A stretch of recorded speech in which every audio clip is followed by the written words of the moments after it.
Meu nome é Pedro Luvan, eu sou aqui coordenador do projeto de educação patrimonial chamado Memória Gresf, que agora com a visita da APAI está completando 3.000 visitantes, feito ao longo desses últimos anos, uma parceria da nossa universidade, que é a UNILA, com o Clube Gresf. E hoje estamos tendo o prazer de receber a APAI aqui com a ajuda do PTI, que nos ajudou com o transporte. E é de suma importância que a sociedade conheça o seu patrimônio histórico.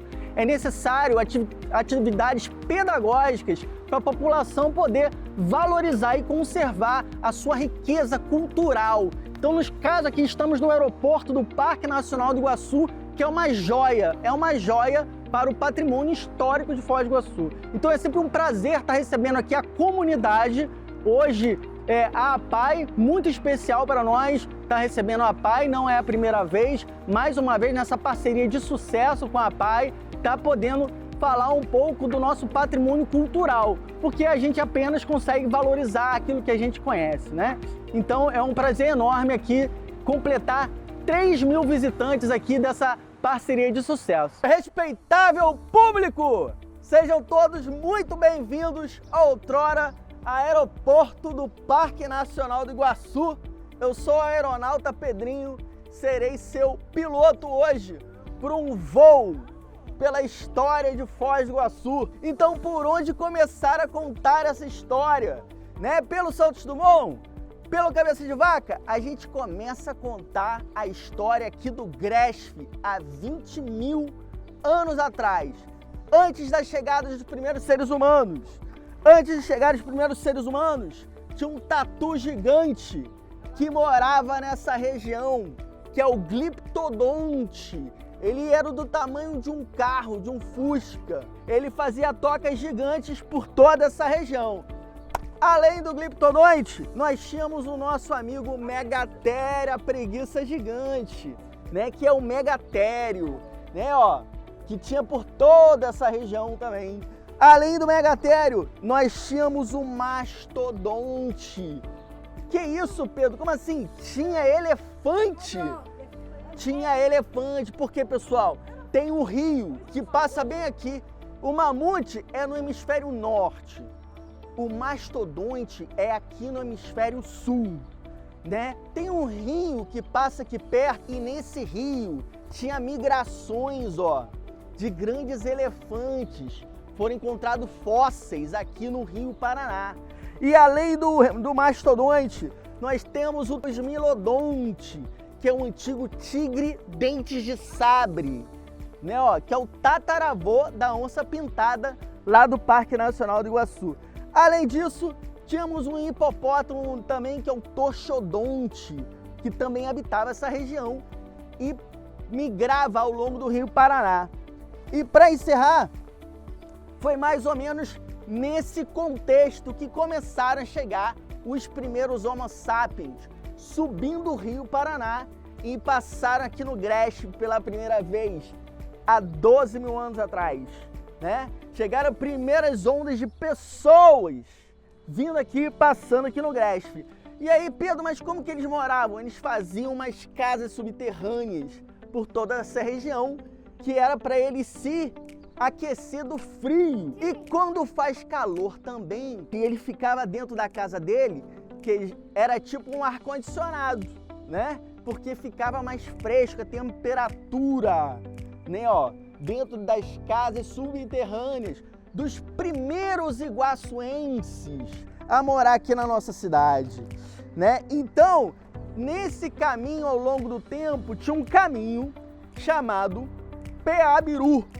Era quase uma BR, uma estrada, indígena que passava nessa região, que ao longo do tempo ela vai sendo colonizada, e vai se tornando uma estrada. É a tataravô da Avenida JK, A Avenida JK, ela ao longo do tempo, ela é de trilha, vai se tornando carroçável até se estabilizar enquanto uma estrada que ligava Foz do Iguaçu até Guaíra, que lá onde tinha também uma outra catarata de Iguaçu. Lá para cima no Rio Paraná tinha uma outra cataratas, chamada Sete Quedas, né?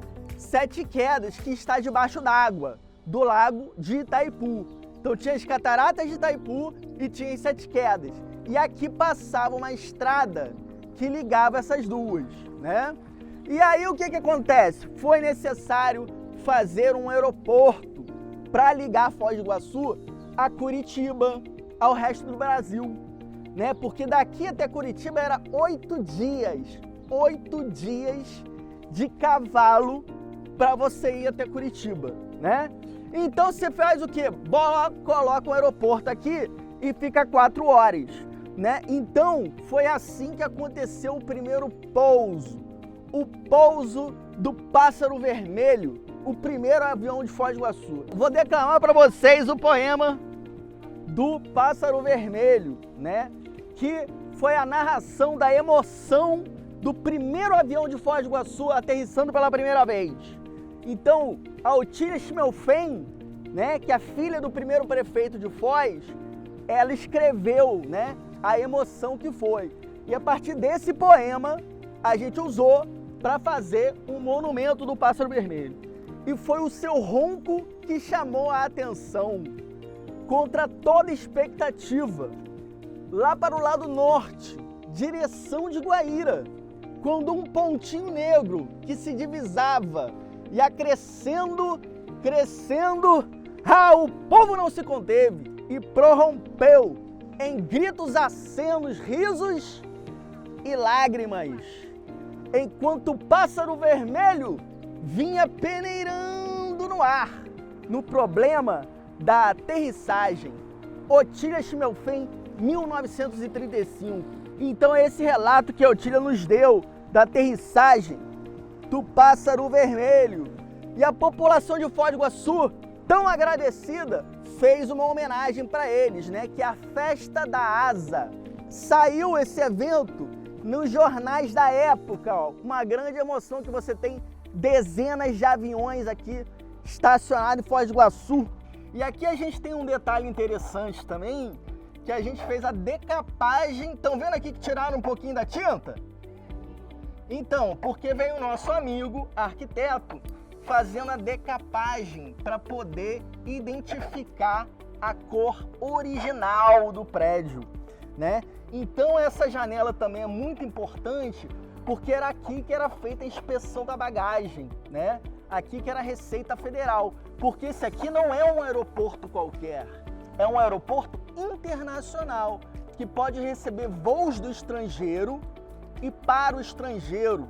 Então a pessoa que vinha do Rio de Janeiro e ia para Assunção, no Paraguai, tem que pousar aqui com a gente. Sejam todos muito bem-vindos ao antigo terminal de passageiros do aeroporto do Parque Nacional do Iguaçu, né? Construído em 1941 pelo presidente Getúlio Vargas, né? Então, quando esse aeroporto foi construído durante a Segunda Guerra Mundial.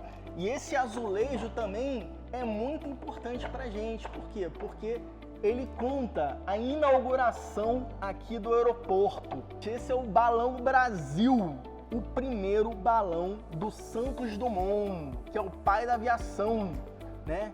Um brasileiro que inventou o avião. Por que que essas cadeiras são tão altas, pessoal? Porque o Santos Dumont, ele gostava de almoçar nas alturas. Então ele almoçava aqui em cima. Aqueles aviões, aqueles balões ali representam a juventude do Santos Dumont, né? Porque ele começa no balonismo, só que o desafio é você poder guiar a aeronave, né? Então aqui nós temos o primeiro avião dele, que é o 14 bis, né? Primeiro avião, o 14 bis. Ele é inspirado no ganso, né? Então ele tem o pescoço do ganso e as asas. Então a hélice empurra o 14 bis para frente. Já aquele lá é diferente. Aquele lá a hélice puxa o avião para frente. Aquele é o Demoiselle, né? O avião mais avançado dele, é o tataravô do ultraleve. Então aqui vocês podem ver duas das invenções do Santos Dumont. Aqui a gente conta um pouco da passagem do Santos Dumont aqui em Foz do Iguaçu. Ele esteve aqui visitando as cataratas, né? Isso, né? Então aqui a gente tem um pouco da homenagem quando ele visitou as cataratas. Ele esteve aqui, tem uma estátua em homenagem para ele lá nas cataratas e se encantou e foi até Curitiba para pedir para o governador que as cataratas virassem um parque, né? E foi uma das primeiras iniciativas de criação do Parque Nacional do Iguaçu. E é interessante que quando ele está visitando as cataratas, ele chega na beira de um tronco de árvore e ele fala assim: as alturas não me perturbam, não se preocupem,